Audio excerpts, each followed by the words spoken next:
শাকিব খানকে নিয়ে কাজ করতে গেলে একটা বড় প্রেশার ভোগ করতে হয়। সেটা কি প্রেশার?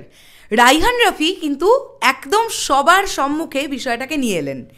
তানভীর তারেকের একটি ইন্টারভিউ সেশন, মানে তার তরফ থেকে রাইহান রাফির একটি ইন্টারভিউ সেশন বেরিয়েছে এবং যে ইন্টারভিউটা অলমোস্ট 2 ঘন্টার, একটা বিশাল বড় একটা ইন্টারভিউ সেশন, এবং সেখান থেকে আমরা বেশ অনেক কিছু তথ্য জানতে পারছি।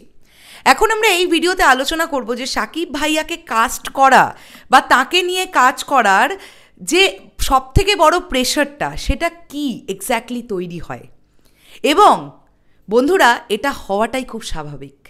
নমস্কার বন্ধুরা, আমি পৌশালী চলে এলাম আরও একটা নতুন ভিডিও নিয়ে। সকলকে জানাই শুভ সন্ধ্যা। আশা করছি তোমরা সকলে খুব ভালো আছো। কেমন আছো অবশ্যই কমেন্ট করে জানিও। আর বন্ধুরা, আর একটা বিষয়, সেটা হচ্ছে আমি আগামীকাল একবার লাইভে আসতে পারি। শাকিব ভাইয়ার আসামের প্রোগ্রামটা নিয়ে তোমাদের সঙ্গে একটুখানি কথা বলার আছে। যারা বেসিক্যালি আসাম থেকে আমার ভিডিওটা এখন দেখছো, তোমরা একটুখানি কমেন্ট বক্সে লিখো যে তোমরা আসাম থেকে দেখছো, বা আসাম জায়গাটা তোমরা যারা ভালো করে চেনো, এরকম কেউ যদি আমার ভিডিওটা এখন দেখে থাকো, প্লিজ একটুখানি কমেন্ট করো। তো চলে আসি, রাইহান রাফি কি বললেন। রাইহান রাফি এটাই বললেন যে শাকিব ভাইয়াকে নিয়ে কাজ করবার সবথেকে বড় প্রেশার হচ্ছে ওনাকে নিয়ে যে কোনো লোকেশনে শ্যুট করা যায় না। এবারে তোমাদের অনেকেরই মনে হতে পারে, কেন, উনি কি, ওনার মধ্যে কি খুব ট্যান্ট্রাম, উনি কি যে কোনো জায়গায় শ্যুট করতে পছন্দ করেন না? বিষয়টা একদমই এরকম নয়। বিষয়টা এই রকম যে শাকিব ভাইয়াকে নিয়ে যখনই যেখানে শ্যুট হবে, সেটা যদি জানাজানি হয়ে যায়, সেখানে লক্ষ লক্ষ মানুষের ভিড় হয়ে যায়।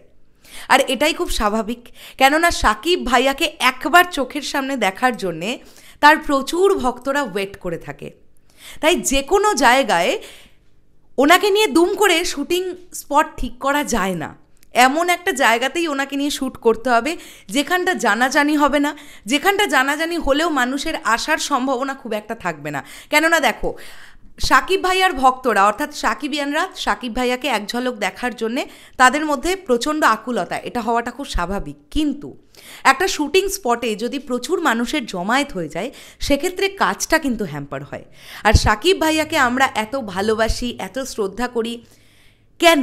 আজকে এই জায়গায় দাঁড়িয়ে আছেন তিনি তার কাজের মাধ্যমে। তো সেই কাজটা অর্থাৎ সিনেমা, সেই বিষয়টা যাতে কোনো রকম ব্যাঘাত না পড়ে, তাই জন্য এটা ডেফিনেটলি একটা প্রেশার কিন্তু নিতে হয় মানে পরিচালককে। এটা বারংবার হয়েছে। আমরা এর আগে প্রচুর ক্লিপিংস এরকম দেখেছি যে শাকিব ভাইয়ার শ্যুট হচ্ছে, ওখানে লোকজন জমায়েত হয়ে গেছে, এবং লোকজন জমায়েতটা কীরকমভাবে হয় জানো? প্রথমে একটু লোক, সেখান থেকে খবরাখবর হয়ে গেল আরও লোক, আরও লোক, আরও লোক, প্রচুর লোক। কতজনকে সরানো হবে? সম্ভব তো নয় ওভাবে।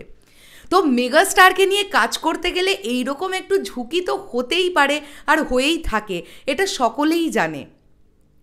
কিন্তু আমরা তারই মধ্যে চাইবো যে খুব ভালোভাবে শুটিং হোক। দরকার নেই আমাদের লোকেশন জানতে পারার, আমরা কেউ লোকেশন জানতে চাই না। ছবিটা ছবির মতন সুন্দর করে হোক, ছবিটা যেন একদম মানে নিখুঁত একটা ছবি হয়, আমরা এমনটাই চাই।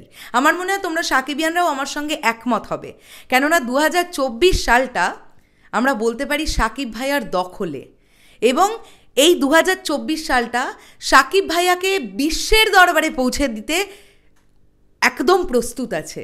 ছবিগুলো নিশ্চয়ই প্রচণ্ড ভালো ছবি হবে। চলো, এন্টার বিষয়টাকে নিয়ে তোমাদের কি বক্তব্য অবশ্যই কমেন্ট করে জানিও। আসছি আবার খুব শীঘ্রই নতুন কোনো ভিডিও নিয়ে। তাহলে এখনের জন্য সকলকে বললাম টাটা।